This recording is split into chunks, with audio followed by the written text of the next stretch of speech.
ଗୋଟେ ଗୋଟେ ସୋଡ଼ା ଫୋଡ଼ା ବଡ଼ ବଡ଼ ପଡ଼ିଗଲେ ମାଛ ସିନା ହଅନ୍ତା। 228 ଯୋଡ଼େ 3ଟା ମାଛ ପଇଲେ ଆରାମରେ ତରକାରୀ ହେଲା।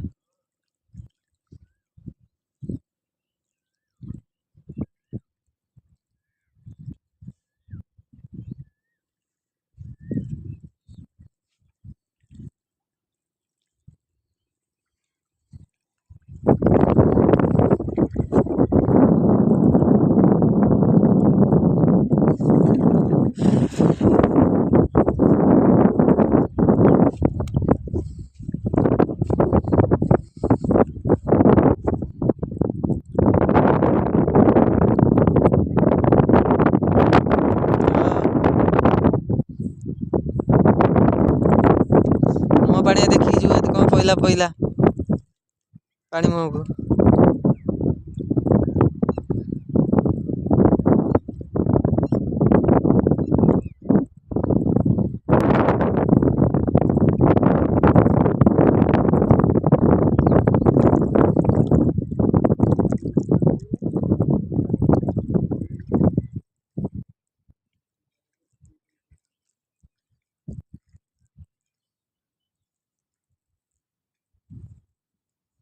ଦାଦାରେ ବସି ହେଇଯାଇଛି।